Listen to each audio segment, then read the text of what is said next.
Joining us now is Nduka Obaigbena.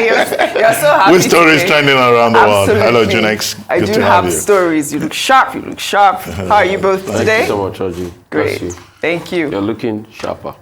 Thank you. Well, good morning to you, viewers. Let's begin what's trending. Following the visit by the presidential candidate of the All Progressives Congress, Bola Ahmed Tinubu, to Reuben Fashoronti, a leader of the Pan Yoruba group Afenifere in Akure, the Ondo State capital, the acting leader of the group, Pa Ayo Adebanjo, on Monday, in a television interview, said that he had approved of the visit after Fashoronti had informed him about Tinubu's intent. Adebanjo, however, advised Fashoronti not to get involved with those conspiring to divide the social-cultural group. Adebanjo also inferred that the elder statesman did not endorse the presidential bid of the former Lagos State governor. However, in a video now circulating on social media, Fashoronti could be heard saying that he and the Yoruba group Afenifere are backing Tinubu. Let's take a listen. I'm still the leader of Afenifere. You are still the leader of Afenifere. There is now this drama that because of that, Afenifere is endorsing Obi. No. I didn't hear that, sir. No. Afenifere is not endorsing Obi. No. What's the position of Afenifere? We're endorsing Jagaban. Afenifere is endorsing Jagaban. Yeah. As you can see, the trend, the following, the approval, acceptability. You could see yesterday what happened. And the media carried the picture of the whole thing. I read in the paper just this morning that Pa Adebanjo warned you not to welcome Tinubu. Can he do that? Can he do that successfully? But is it true that he warned you? No. So what happened? He took a stand. And he called you? And I took a stand. He called you? No. Or you called him? I didn't call him. He didn't call me. Okay, you didn't speak about it. No. Sir, in Yoruba land, what is happening now? Adebanjo is endorsing Obi. Pa Fashoronti is endorsing Jagaban. As you can see yesterday, it goes without saying that Jagaban is accepted and we approve of him. Obi has no stand in our mind at all. Dr. Abati, what do you make of all of this? Well, yesterday on this same program, I pointed out that as we were discussing the subject, there were persons sending messages saying that Pa Reuben Fashoronti is leader and that Pa Ayo Adebanjo is acting leader, and that there was never a time a meeting was held by the Afenifere in council endorsing a particular candidate, and certainly not Mr. Peter Obi. But you also have to understand the structure of Afenifere. Afenifere is run by the elders. You know, the pattern of their meetings is that the elders come together, and the elders, what they decide is what they decide. And the younger members, they just say, oh, our fathers, this is the way they have decided. But the problem that has now been created now is that who is actually the leader of Afenifere? We're told one person is a leader, the other person is acting leader. Pa Reuben Fashoronti is 96 years old. Pa Ayo Adebanjo is 94 years old. And you can see that the body now has two tendencies politically. There are persons who are on the side of Pa Reuben Fashoronti, and there are persons who appear to be followers of Pa Ayo Adebanjo. But Pa Adebanjo is saying that there is a conspiracy to divide the Afenifere. And from what he said some of the people who were in Akure at the time Bola Ahmed Tinubu visited Pa Fashoronti, that he would deal with them. That these are persons who have never attended the meetings of Afenifere for a while. And if you look at those people, these are also prominent persons in their own right. Persons like General Akure, persons like Dr. Femi Okunomu. These are leaders, within the party. And that was why I was saying yesterday that by today, we will get to know what exactly is going on. But I believe that Afenifere has its own internal mechanisms for resolving disputes like this. So, one party supporting Jagaban, as Pa Fashoronti called them. The other party supporting Peter Obi. But how they resolve it, we will see. But what is important to me is that at the end of the day, it's the individual that will make a choice. Yeah. It's not as if some elders will sit down somewhere and they will say, oh, all you Yoruba people, this is the way you should vote. No.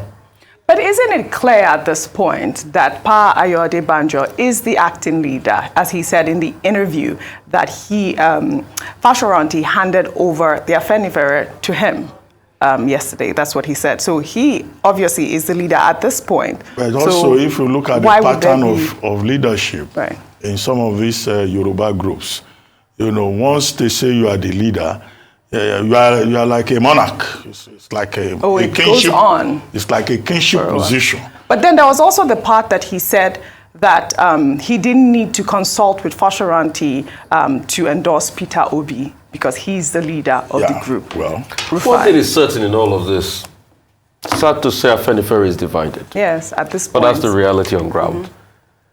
And let's go back historically and chronologically. If on the 16th of March, a story was released that Pa Fashoronti has stepped down due to old age. And Ayo Adebanjo was said to have taken over. And since then, that story has not been debunked. Why all of a sudden are we hearing that Fashoronti is the leader of Afenifere? And let me also take you back to 2015. The 1st of November, there was a story that was released about Pa Fashoronti resigning from Afenifere. So after resigning in the 1st of November 2015, did he come back? What happened? Another thing we have to look at is the fact that why is it that it's this election cycle that the Afenifere is divided over who to endorse?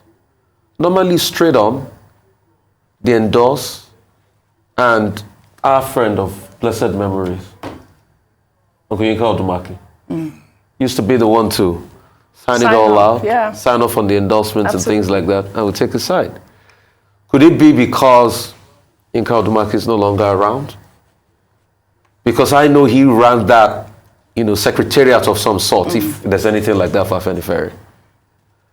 But one thing is certain, Afenifere is split down the middle.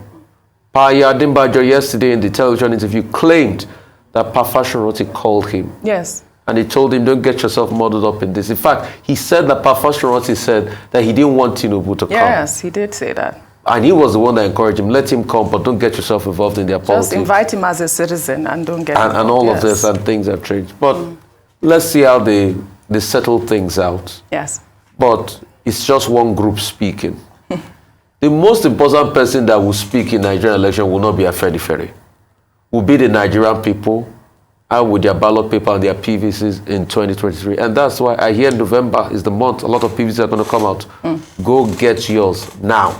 Well said, Rufai. You know what they call this in Yoruba? Tell me.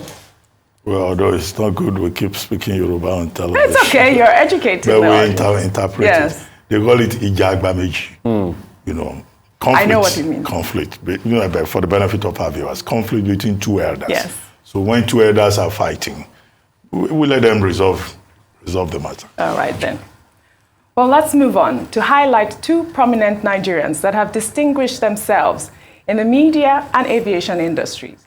Prince Nduka Obaigbena, chairman of THISDAY Arise Media Group, and Onyema, chairman of Air Peace Airlines. Both men were honored over the weekend for their industry and innovation by the prominent Alumni Association, Government College of Ughelli GCU Class of Friends.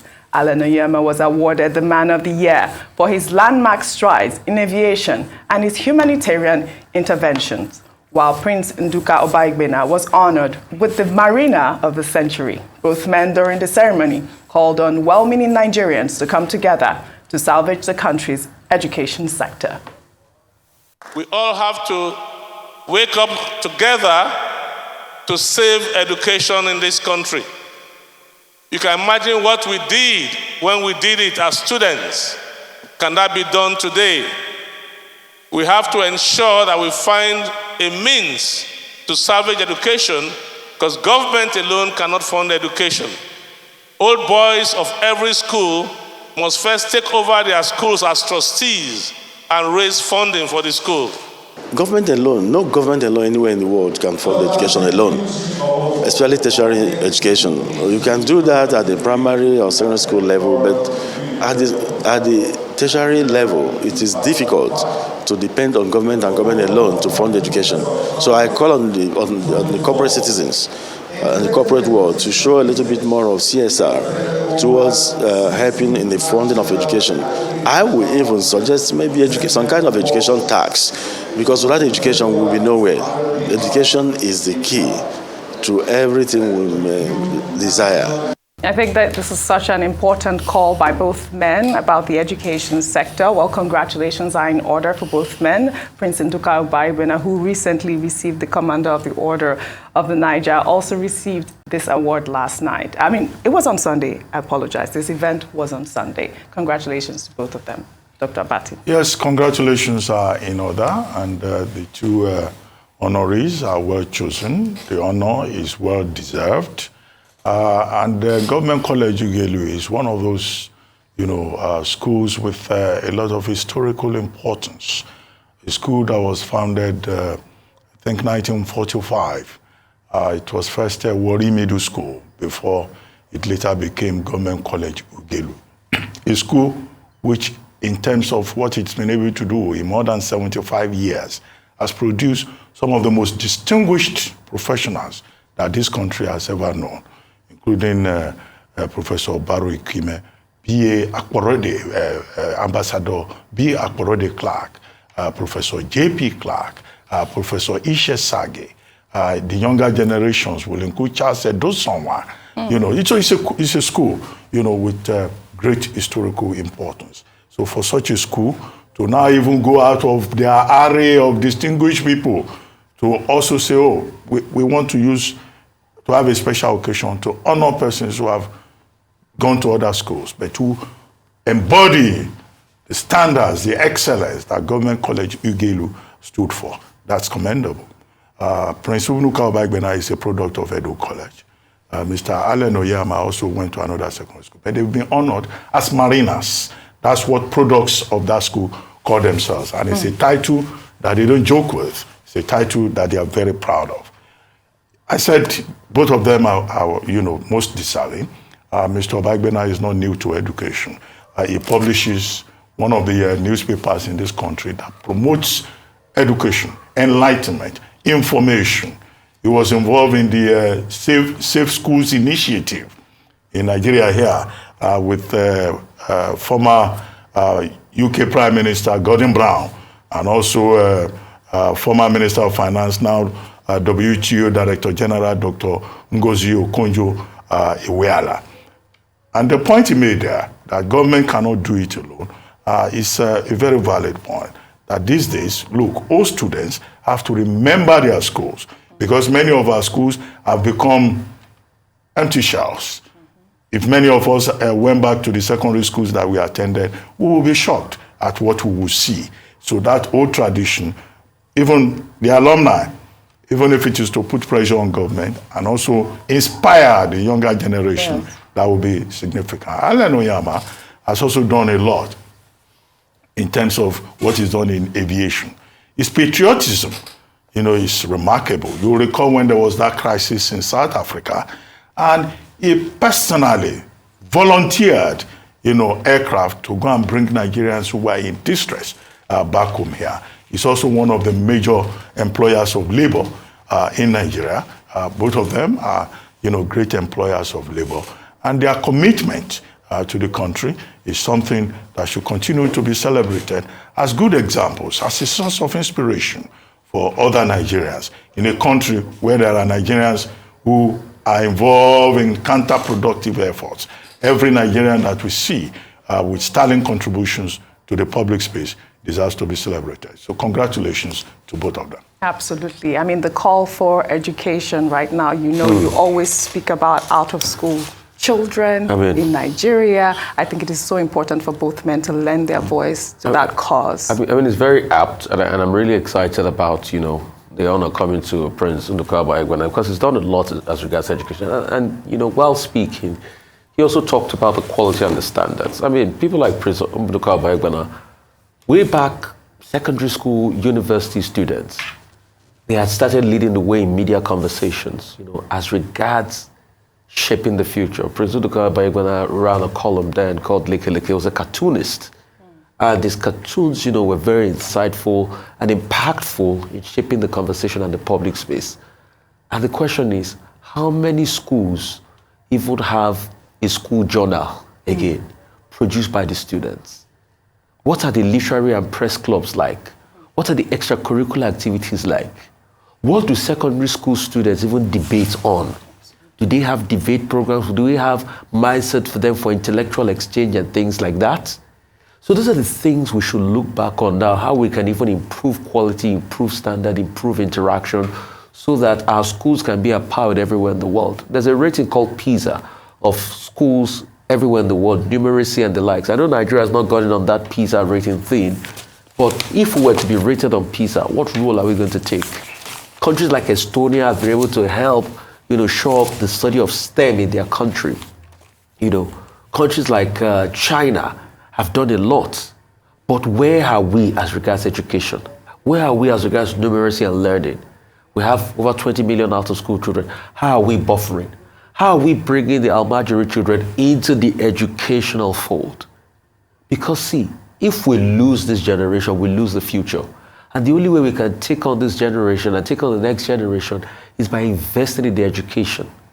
But what is the budget to the education? ASU is on strike every now and then. We just came out of a strike, situation not yet resolved. We've not spent money in terms of research and development.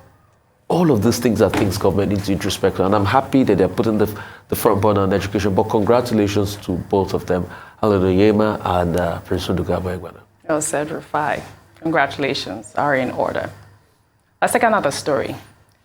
Reactions have trailed President Muhammadu Buhari's departure to the United Kingdom for a routine medical checkup. The president, who arrived in London last night, is expected to be back in the country by the second week of November. Buhari's visit is coming amid terror alerts issued by the United Kingdom and the United States of imminent attacks in the Federal Capital Territory, Abuja. Well, let's take this reaction from Ahmad, who wrote, "The United Kingdom issued a travel advisory on your capital city and cancelled flights, leaving many of your citizens stranded. Your government called the advisory reckless. You did not summon or demand a retraction from US or UK ambassadors. Instead, you went on a medical trip to the UK days later."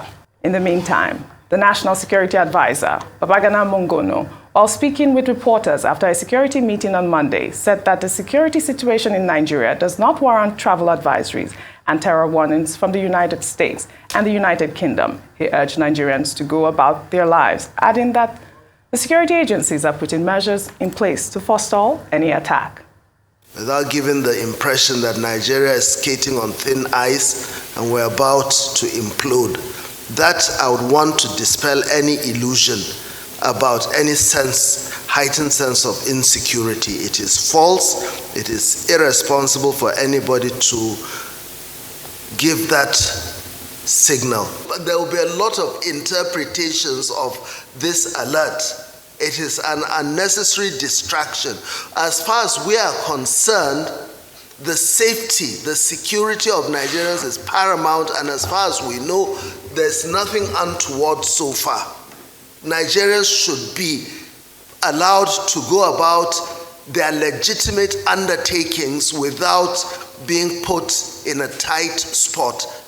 The country is safe, Abuja is safe. All right, the security advisor says there's no danger, the country is safe, but I mean, the idea of President Muhammadu Buhari leaving at this point is what's making a lot of Nigerians react. I know you have always talked about... I look forward to the day when Nigerian president will be able to get their health care in Nigeria, and that's why it's incumbent on us to also ask our leaders, I know there's no legal backing to this, to show us medical reports as we vie for 2023 elections.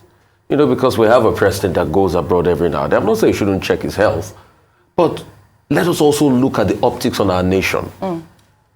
How many times have you seen an American president go to the UK for health care?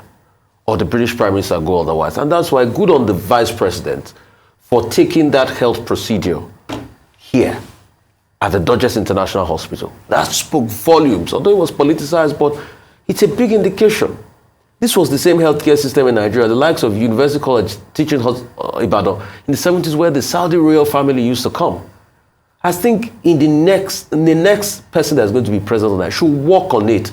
At least we should be able to take care of most of our healthcare needs in this country. I know that there are specialists abroad, that people might need specialist treatment and the likes.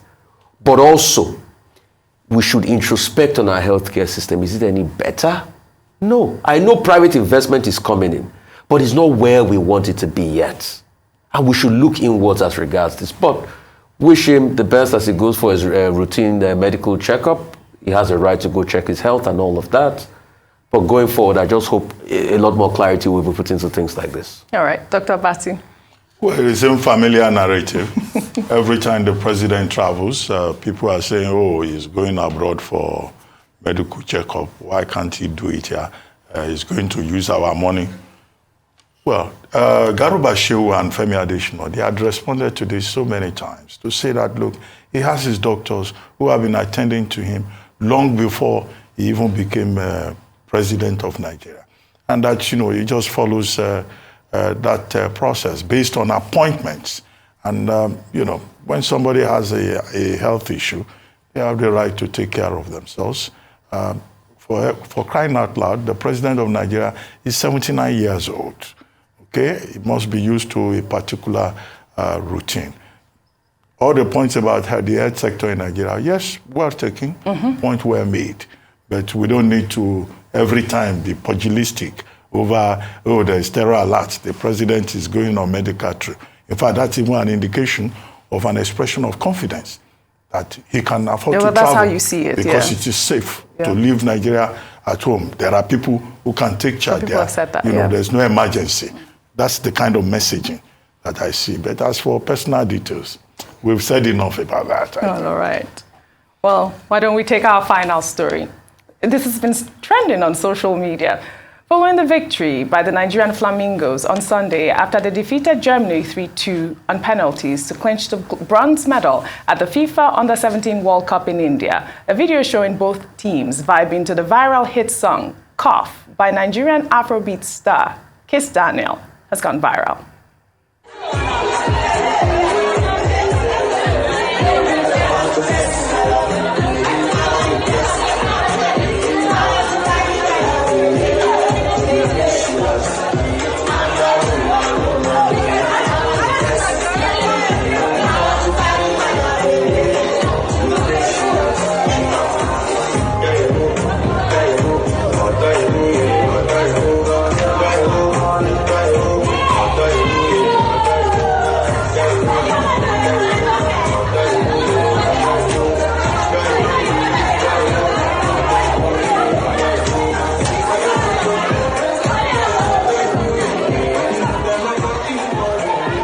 Another banger from Kiss Daniel. This time is no longer Buga, is Odewu. I mean, I think this is such a beautiful video that's been trending. I love to see the Germans dance as well. For me, the joy is the way Nigeria culture is selling everywhere. Absolutely. And see, a great nation, part of the things it sells is its culture.